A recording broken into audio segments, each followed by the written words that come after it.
산부 예배 오신 여러분을 환영하고 또 축복합니다. 우리 앞뒤 좌우에 계신 분들하고 이렇게 한번 인사하도록 하겠습니다. 참 잘 오셨습니다.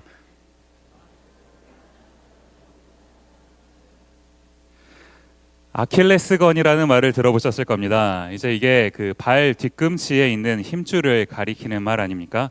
그런데 이제 사실 이 아킬레스건이라는 말이 그리스 신화에서 유래된 그런 말이라는 거예요. 이제 이게 무슨 내용이냐 하니까 그 바다의 여신 테티스가 이제 인간인 펠레우스와 결혼을 해서 아킬레우스라는 아들을 낳은 겁니다. 그런데 이제 이게 신화니까요. 이제 그 당시에 그곳에 스틱스라는 강이 있었는데 이제 거기다가 몸을 담그면 불사신이 된다는 거예요.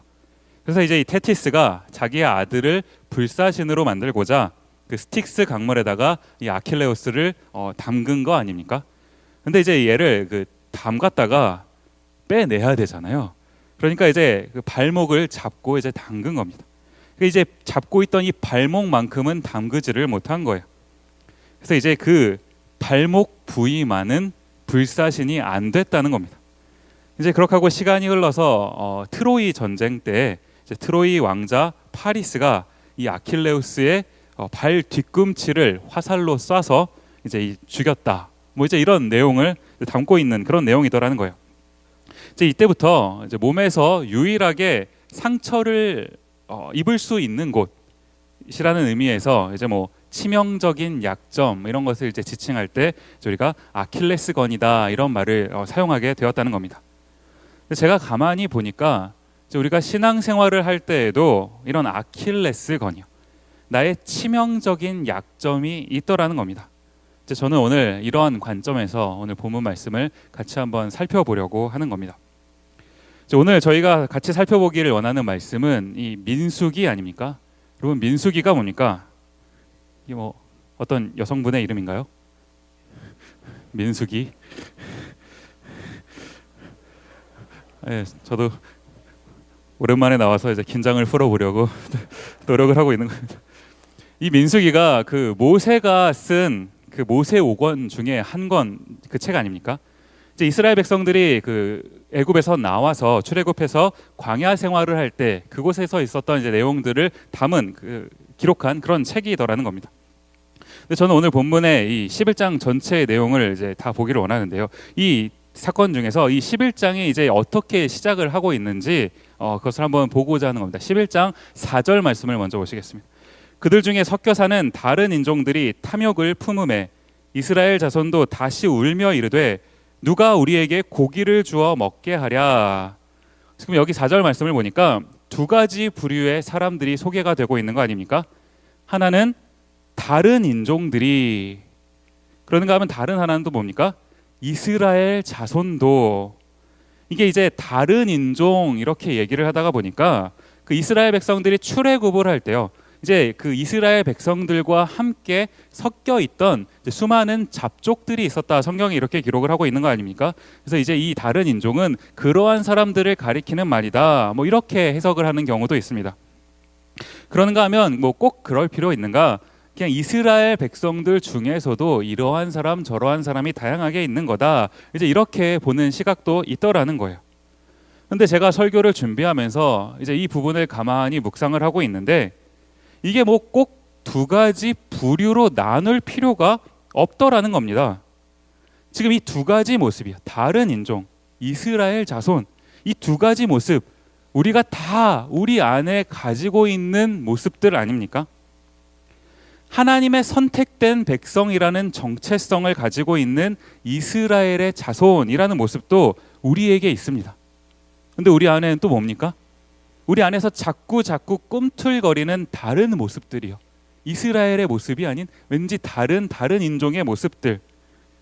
이제 문제는 뭐냐 하니까 이제 이와 같은 모습들이 이제 전체에 영향을 끼치게 되더라는 거예요. 4절 말씀 다시 보시면 다른 인종들이 탐욕을 품음에 그 다음에 어떻게 됩니까? 이스라엘 자손도 다시 울며. 이게 우리가 가진 신앙의 아킬레스건 아닙니까? 사탄이 이런 약점을 집요하게 우리에게 공격하고 있는 거 아닙니까? 지금 뭐가 문제였습니까? 5절 말씀을 보시겠습니다. 우리가 애굽에 있을 때에는 값없이 생선과 오이와 참외와 부추와 파와 마늘을 먹은 것이 생각나거늘, 지금 보시면 애굽에 있을 때에는 맨 마지막에 생각나거늘, 이게 무슨 말입니까? 애굽에 살고 있었을 때 그 삶이 그 추억이 돼서 생각난다, 이거 아닙니까? 지금 여기 보니까 뭐 이것저것 많이 먹었다고 기록하고 있는데요, 이것들을 어떻게 먹었다고 5절 말씀에 얘기합니까? 값없이. 진짜 그랬습니까? 이스라엘 백성들이 애굽에서 살고 있었을 때의 모습을 성경이 뭐라고 기록을 하고 있습니까? 출애굽기 2장 23절 말씀 보시면, 여러 해 후에 애굽 왕은 죽었고 이스라엘 자손은 고된 노동으로 말미암아 탄식하며 부르짖으니 그 고된 노동으로 말미암아 부르짖는 소리가 하나님께 상달된지라. 이스라엘 백성들이 값없이 먹은 게 아닙니다.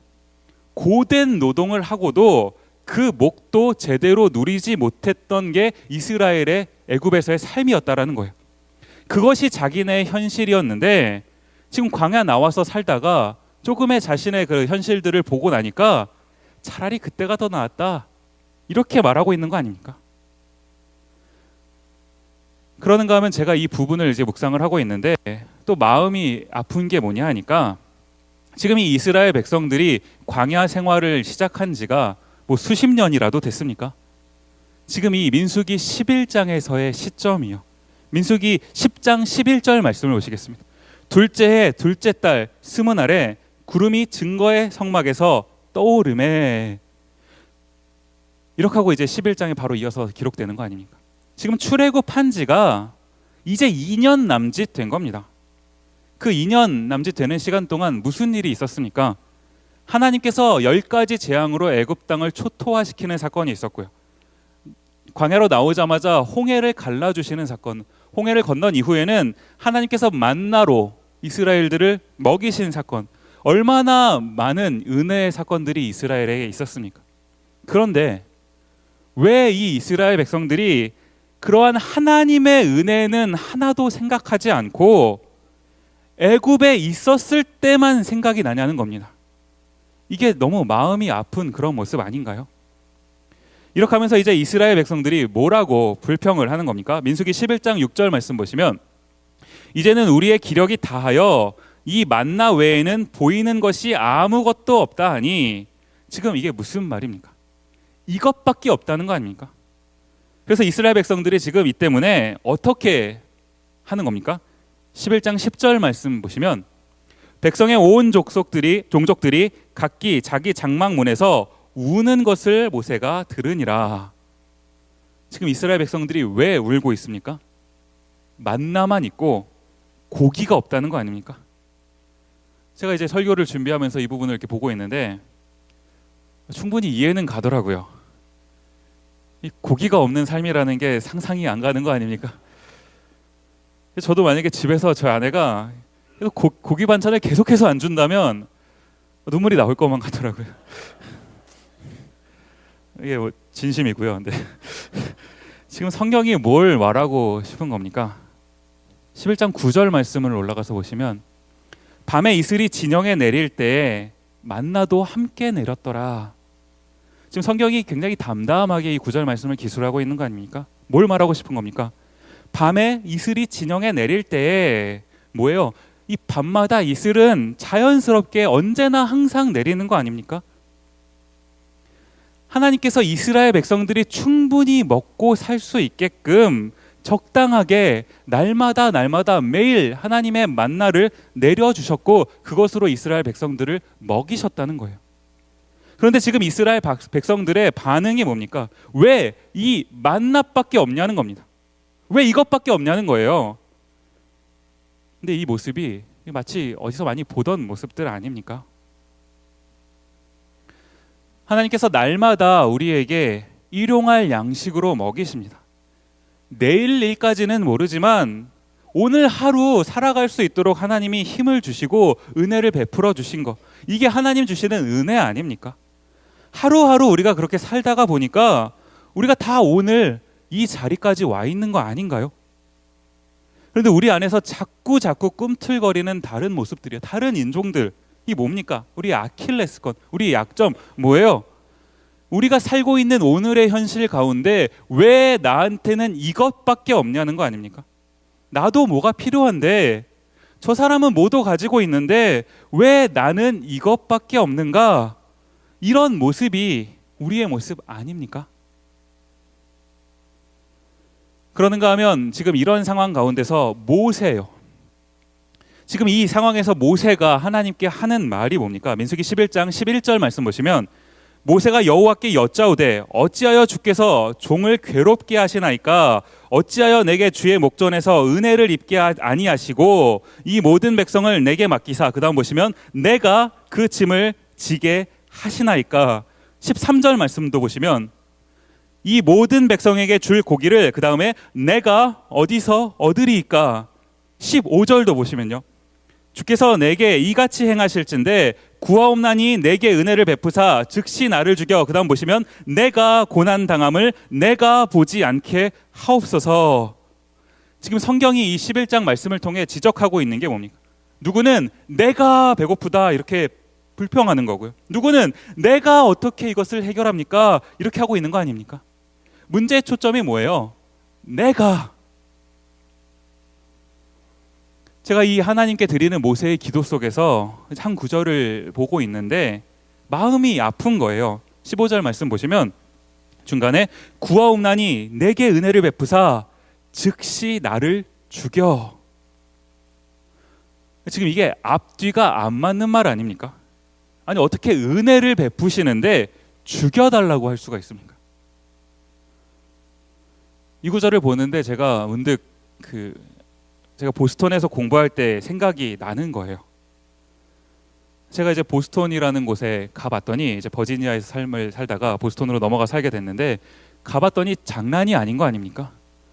이 학비고 집 렌트비고 모든 게 다 이 제가 살던 버지니아보다 3배씩은 비싸더라고요.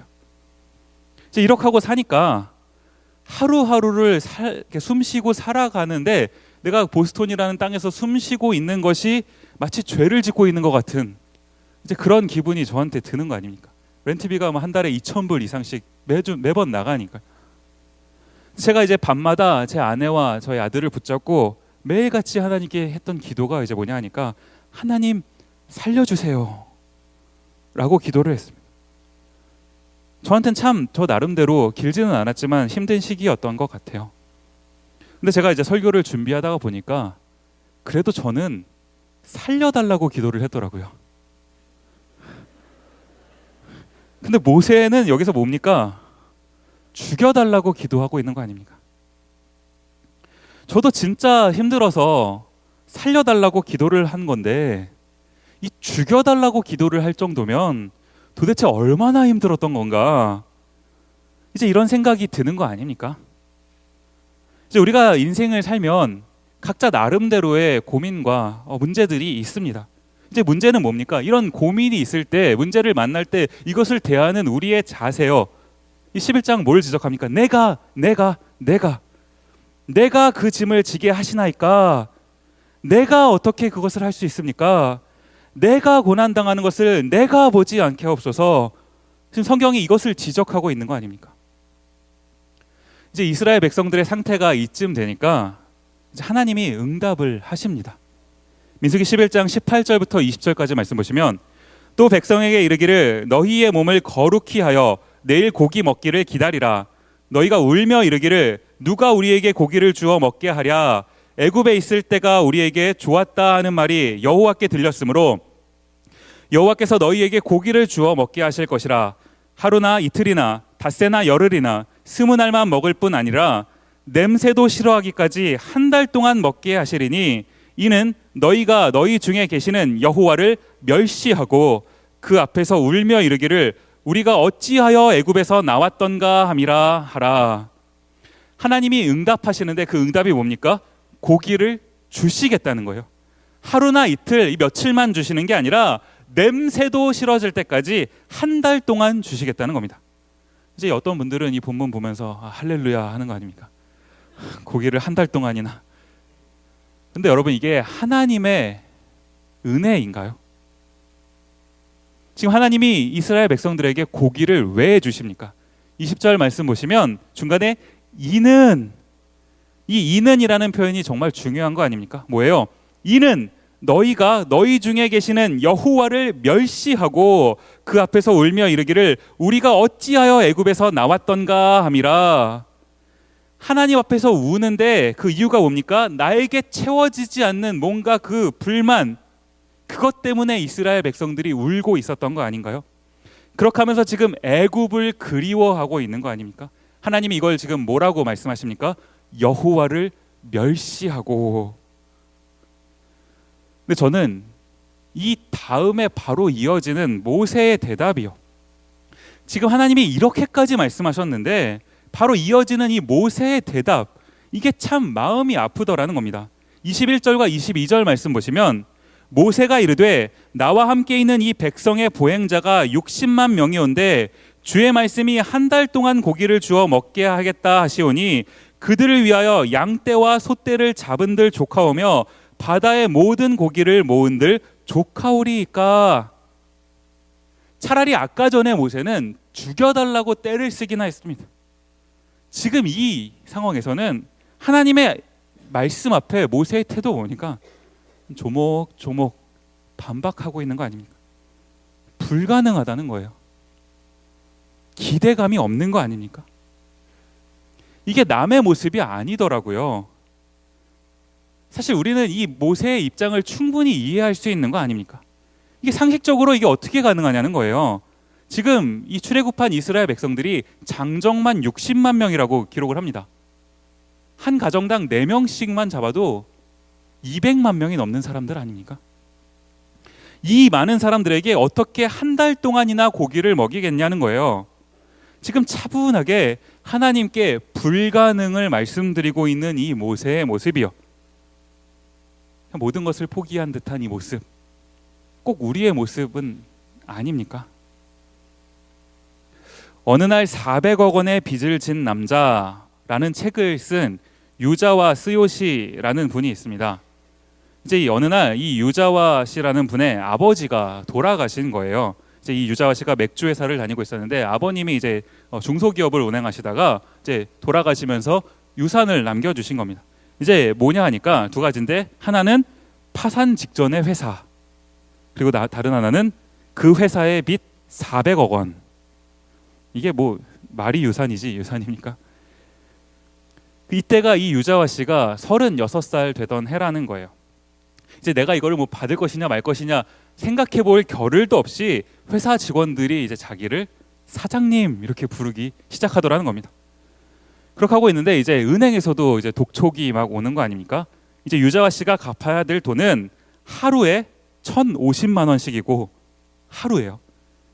이렇게 해도 빚을 다 갚으려면 최소 80년은 걸릴 겁니다. 은행이 이제 이런 연락을 하더라는 거예요. 이게 이제 이런 상황이면 뭐 어지간한 정신력 가지고는 이거 버티기 쉽겠습니까? 그러니까 이 유자와 씨도 하루에도 이제 몇 번씩 그 지하철 선로에 뛰어내릴까 이런 고민을 했다라는 거예요.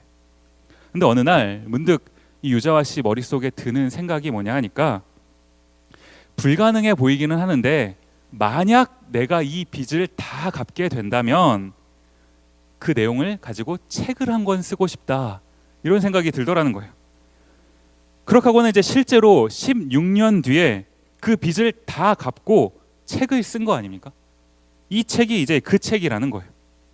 이 책에서 이제 이 유자와 씨가 뭐라고 얘기를 하냐 하니까, 처음에 빚이 이렇게 생겼을 때는 이 400억 원이요, 너무 막막했다는 거예요. 당연한 거 아닙니까? 도대체 뭐부터 어떻게 손을 대야 되나? 회사는 파산 직전이지, 빚은 많지. 그렇게 고민하고 있는데 그 고민하고 있는 그 순간에도 빚이 초 단위로 늘어나고 있다는 거예요. 그런데 어느 날 이제 퇴근을 하고 집으로 돌아오고 있는데 그 집 앞에서 이 유자와 씨가 한 광경을 본 거 아닙니까? 자신의 아내가 자신의 집에 찾아온 빚쟁이들에게 무릎을 꿇고 빌고 있는 모습, 그 모습을 본 거예요. 그 순간 나도 나 나름대로 계획이 있으니까 그냥 좀 기다리고 있어 라고 자신의 와이프에게 말했던 그 자신의 모습이 너무나 한심하게 보여졌다는 겁니다. 그렇게 하고는 이제 되지도 않을 계획을 세우는 일은 그날로부터 접어버렸다는 거예요. 대신에 이제 망해가고 있던 이 33개의 매장, 이제 그 프랜차이즈가 있었는데 그 33개의 매장 중에 나머지 32개는 잠시 놓고 한 개의 매장만 골라서 내가 이 매장 하나만큼은 반드시 살린다, 이런 신념으로 거기에만 집중을 했다는 겁니다. 그렇게 해서 이제 딱 하나의 가게만 성공을 시킨 건데 그 가게가 이제 작은 성공을 점차 이루게 되는 거 아닙니까? 그렇게 하면서 이 노하우가 이제 다른 지점에도 퍼져서 이제 모든 가게들이 점차 살아나게 되더라는 거예요. 그래서 결국에는 16년에 걸쳐서 이 빚을 다 갚게 되었다, 뭐 이런 내용 아닙니까? 지금 이 유자와 씨가 이 책에서 강조하는 게 뭐냐 하니까 이제 우리가 살다가 보면 어떤 거대한 문제를 만나게 됩니다. 그럼 그 문제의 거대한 만큼이나 나도 또한 거대한 계획으로 그 문제를 맞서려고 한다는 거예요. 근데 그렇게 하다 보니까 이제 완벽한 계획을 세워야겠죠. 고민하고 수정하고. 근데 이렇게 하면서 모든 에너지를 거기에 다 쏟더라는 거예요. 그렇게 하고는 정작 다 지쳐버려서 아무것도 시작을 하지 못하는 모습이 우리의 모습이더라는 겁니다. 그래서 이제 이분이 하는 말이 뭐냐 하니까 만약에 당신이 이러한 문제, 이런 거대한 문제 앞에 놓이게 된다면 오늘부터는 그 중에서 딱 한 가지만 정하고 그것만 해결하려고 노력해보라. 이게 내가 400억 원의 빚을 갚게 된 비결이다. 뭐 이렇게 얘기를 하는 겁니다. 제가 이제 이 이야기를 설교를 준비하면서 접하는데 이제 저는 목사다 보니까요. 이제 이것을 또 영적으로 한번 해석을 해보는 거 아닙니까? 우리가 우리에게 어떠한 문제가 이제 발생이 됐을 때 우리 나름대로 해결해 보려고 노력을 합니다. 그런데 결국에는 아무것도 해결되지 못하는 그런 상황을 만나게 되는 거 아닌가요? 이런 상황에서 만약에 우리가 딱 한 가지에만 집중해서 그것만 해결해야 한다면 그게 뭘까? 오늘 우리가 같이 살펴본 이 민수기 11장 말씀이 딱 그런 상황 아닙니까? 삶이 힘들어요. 문제가 발생했습니다. 그런데 그 문제를 해결할 수가 없는 거예요. 내가 원하는 대로 되질 않는 겁니다. 능력이 없는 거예요. 어떻게 해야 하는 겁니까? 그런데 오늘 이런 민수기 11장의 상황 가운데서 하나님께서 뭐라고 말씀을 하시는 겁니까? 민수기 11장 23절 말씀 보시면 여호와께서 모세에게 이르시되 여호와의 손이 짧으냐 너가 이제 내 말이 내게 응하는 여부를 보리라. 지금 여부를 보리라 이 말씀을 하셨는데 그 여부가 어떻게 됩니까? 31절과 32절 말씀 보시면 바람이 여호와에게서 나와 바다에서부터 메추라기를 몰아 진영 곁 이쪽 저쪽 곧 진영 사방으로 각기 하룻길 되는 지면 위 2규빗쯤에 내리게 한지라. 백성이 일어나 그날 종일 종야와 그 이튿날 종일토록 메추라기를 모으니 적게 모은 자도 10호멜이라. 그들이 자기들을 위하여 진영 사면에 펴 두었더라. 지금 여기 보시면 하룻길 되는 지면 위 2규빗 뭐 이런 이제 표현이 등장하는데 이게 이제 얼마만큼 되는 겁니까? 이제 하룻길이라고 하면 이게 대략 성경에서는 한 40km 정도 이제 된다고 해요. 제가 이제 대충 계산을 해봤더니 저희 교회에서 스틸워터 가기 좀 못 미치는 정도의 거리, 뭐 요 정도 이제 되는 거라는 겁니다. 게다가 이제 2규빗은 뭐냐 하니까 한 90cm 정도, 1m가 조금 못 되는 정도죠. 지금 메추라기가 그 정도로 쌓여 있다는 거예요. 200만 명이 먹으려면 그 정도는 쌓여 있어야 되는 거 아닙니까? 아마도 하나님께서 차고 넘치게 주신 것 같아요. 지금 성경에 보면 적게 모은 자도 10호멜이라 되어 있는데 이 호멜이라는 단위가 이제 당나귀가 한 번에 싣고 갈 수 있는 그 양을 말하는데 대략 한 200리터 정도는 된다고 얘기를 합니다. 그러니까 10호멜이면 2000리터죠. 어마어마한 양 아닙니까? 응하는 여부가 뭐였습니까? 하나님 말씀하신 응하는 여부요. 하나님의 말씀하신 대로 된 거 아닙니까? 그런데 이 메추라기를 지금 거두어 드리는 사람들의 태도를 보십시오. 31절 말씀 다시 보시면 중간에 자기들을 위하여, 지금 사실 이 메추라기를 허락해 주신 것도 하나님의 선물이라고 말하기는 좀 뭐합니다. 그런데 지금 그것을 거두고 있으면서도 하나님의 그 마음을 깨닫지 못하고 지금 2000리터가 넘는 그 고기를 주워 담으면서 신났겠죠. 하나님의 마음은 까마득히 있고 자기들을 위하여. 하나님이 어떻게 하십니까? 33절 말씀 보시면 고기가 아직 이 사이에 있어 씹히기 전에 여호와께서 백성에게 대하여 진노하사 심히 큰 재앙으로 치셨으므로, 고기가 아직 이 사이에 있을 때, 이 참 적나라한 표현 아닙니까? 하루 종일 한 이튿날까지 걸려서 2000리터가 넘는 그 고기를 주워 담느라고 얼마나 고생하고 노력했습니까? 그런데 그 고기를 한 번 채 씹어보기도 전에 하나님께서 재앙을 내리셨다는 거예요.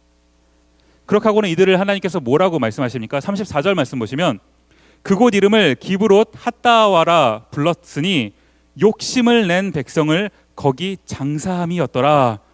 욕심을 낸 백성, 욕심을 부렸다는 거 아닙니까? 뭘 욕심을 부린 건데요? 지금 고기가 먹고 싶다고 이스라엘 백성들이 불평을 했고 메추라기를 하나님이 주셨습니다. 그런데 이게 은혜인가요? 뭔가를 해주셔야 은혜입니까? 하나님이 내가 원하는 뭔가를 해주셔서 은혜가 아니라 우리는 이미 은혜 가운데 살고 있다는 거예요. 지금 이 일이 있기 바로 직전이요. 이 11장보다 바로 한 장 전 10장 33절 말씀을 보시겠습니다. 그들이 여호와의 산에서 떠나 3일 길을 갈 때에 여호와의 언약궤가 그 3일 길에 앞서가며 그들의 쉴 곳을 찾았고, 지금 이스라엘 백성들이 길을 갈 때 여호와의 언약궤가 뭐를 했다는 겁니까? 3일 길을 앞서가면서 그들의 쉴 곳을 찾았고, 이게 은혜 아닌가요? 하나님께서 앞서 행하시면서 우리를 안전한 곳, 쉴 만한 곳으로 인도하시는 거, 이게 은혜 아닙니까? 그러는가 하면 그 매일의 삶 가운데서 날마다 만나로 먹이시는 그 하나님, 이게 은혜 아닌가요? 이미 매일의 은혜를 하나님께서 허락해 주셨는데 이걸로는 안 된다는 겁니다. 그게 욕심이라는 거예요. 그러는가 하면 뭡니까? 하나님은 불가능하시다. 여호와의 손은 짧다. 여호와는 손이 짧아서 그것을 할 수 없다. 이거 아닙니까? 이미 주고 계시는 은혜, 이미 나를 이끌고 계시는 은혜, 혹시나 부족하면, 그럴 일도 없지만 행여나 부족하면 부족하지 않도록 채워주실 수 있는 하나님의 능력, 우리가 만약 어떤 문제 앞에서 한 가지에 집중해야 된다면 우리가 집중해야 될 것, 이거 아닐까요? 저는 오늘 설교를 이 찬양으로 마무리를 하고 싶은데요, 우리 선조들이, 우리 신앙의 선배들이 같이 불렀던 찬송가 300장 찬양이요, 이 찬양의 가사가 오늘 설교를 요약해 놓은 그런 거 아닙니까? 내 마음이 낙심되며 근심에 눌릴 때, 오늘 이 민수기 11장에서 등장하는 이스라엘 백성들의 모습이고 모세의 모습 아닙니까? 희망이 사라지고 친구 날 버릴 때, 번민이 가득 차고 눈물이 흐를 때, 가는 길 캄캄하고 괴로움 많으나 싸움이 맹렬하여 두려워 떨 때에, 환난이 닥쳐와서 어려움 당할 때, 우리가 인생길 살다 보면 이런 일 겪는 거 아닙니까? 근데 우리가 기억해야 될 한 가지요, 여호와의 손이 짧으십니까? 여호와의 손이 짧아서 그것을 해결해 주실 수가 없으십니까? 이미 하고 계시는 거 하나님의 은혜 아닌가요? 우리가 고백해야 될 거는 그 은혜가 내게 족하네, 그 은혜가 내게 족하네. 우리 찬양 같이 부를 때 우리 마음에 고백을 담아 함께 찬양을 했으면 좋겠습니다. 함께 찬양하시겠습니다.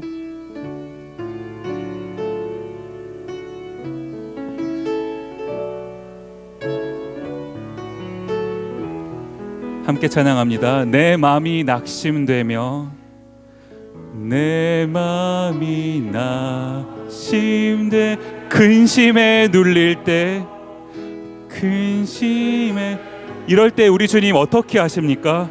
주께서 내게 오사, 주께서 내게 뭘 해주시는 겁니까? 위로해 주시네. 우리가 때로 이런 상황 만나는 거 아닙니까? 가는 길 캄캄하고 가는 길 캄캄하 괴로움 많으나 괴로움 많으 주께서 함께하며 주께서 함께하며 내 짐을 우리가 고백해야 될 한 가지 뭡니까? 그 은혜가 내게 족하네. 내게 그 은혜가 족하네. 그 은혜가 족하 이 괴로운 세상 지날 때 이 괴로운 그 은혜가 족하네. 그 은혜가 좀 우리 2절 찬양할까요? 희망이 사라지고 친구 날 버릴 때 희망이 사라지고 친구 날 버릴 때 주 내게 속삭이며 주 내게 속삭이 새 희망 주시네. 새 희망 주신 싸움이 맹렬하여 싸움이 맹렬하 두려워 떨 때에 두려워 떨 때에 승리의 왕이 되신 승리의 왕이 되신 주 음성 들리네. 그 은혜가 내게 족하네. 그 은혜가 내게 그 은혜가 족하네. 이 괴로운 세상 지날 때 이 괴로운 세상 그 은혜가 족하네. 그 은혜가 3절이요. 번민이 가득 차고 눈물이 흐를 때 번민이 가득 차고 눈물이 주 나의 곁에 오사 주 나의 곁에 위로해 주시네. 위로해 주신 환난이 닥쳐와서 어려움 당할 때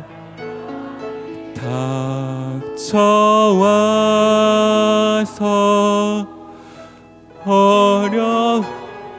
나는 할 수 없지만 뭐가 가능합니까? 주님의 능력 입어 주님의 능력이 우리 이길 수 있는 거 아닙니까? 원수를 이기네. 원수를 이기네. 우리 이렇게 고백합니다. 그 은혜가 내게 족하네. 그 은혜가 내게 그 은혜가 족하네. 그 은혜가 족하네.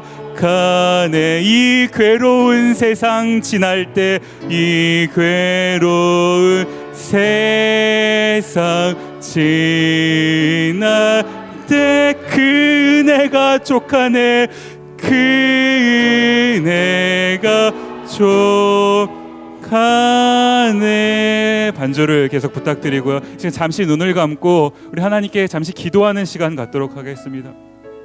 인생길을 살다가 보니까 우리가 여러 가지 어려움을 만나는 거 아닙니까?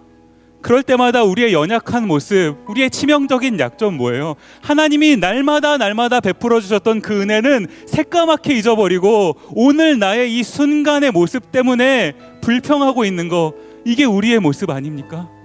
여호와의 손이 짧으십니까? 그거 하나 해결해 주실 못할 분이 여호와 하나님이십니까? 우리가 믿는 하나님이 고작 그 정도 분이신가요? 아니잖아요. 우리 하나님께 기도합시다. 하나님, 내가 이러한 상황 속에 지나고 있습니다. 하나님이 이미 은혜를 베풀어 주셔서 오늘 이 자리까지 내가 있었고 오늘 이후로도 날마다 은혜를 베풀어 주실 거 알고 있습니다. 하나님 믿습니다. 그 은혜만으로 족합니다. 이 괴로운 세상 지날 때 그 은혜 하나로 족합니다. 하나님께 우리 다 같이 마음을 담아서 이 사랑의 고백으로 기도하시도록 하겠습니다. 함께 기도하시겠습니다. 하나님, 주님의 자리, 주님의 자녀들을 주님의 전에 불러주시고 함께 예배할 수 있도록 은혜 베풀어주시고,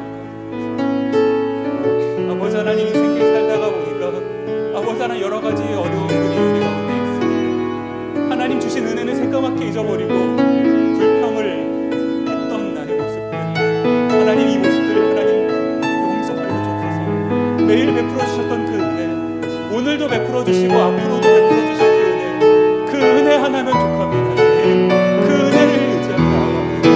아버지 하나님, 괴로운 세상 지나가지만 아버지 하나님 그 은혜를 힘입고 살아가는 우리 모두 되게 하여 주옵소서. 하나님의 은혜로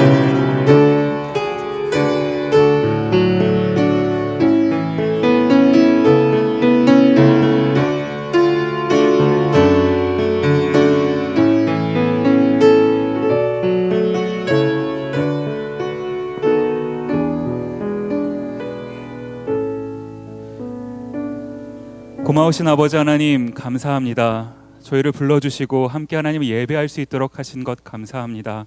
하나님, 연약한지라 이 세상 살면서 하루하루 넘어질 때가 있습니다. 그러나 하나님께서 어제도 베풀어 주셨던, 오늘도 베풀어 주고 계시는, 내일도 앞으로도 베풀어 주실 그 은혜, 족한 그 은혜를 의지하며 하루하루 살아가는 우리 모두 되게 하옵시고, 주님의 사랑하는 딸들 아들들 기억하사 부족함 없게 하나님 인도하여 주옵소서. 감사드리옵고 예수님 이름으로 기도드립니다. 아멘.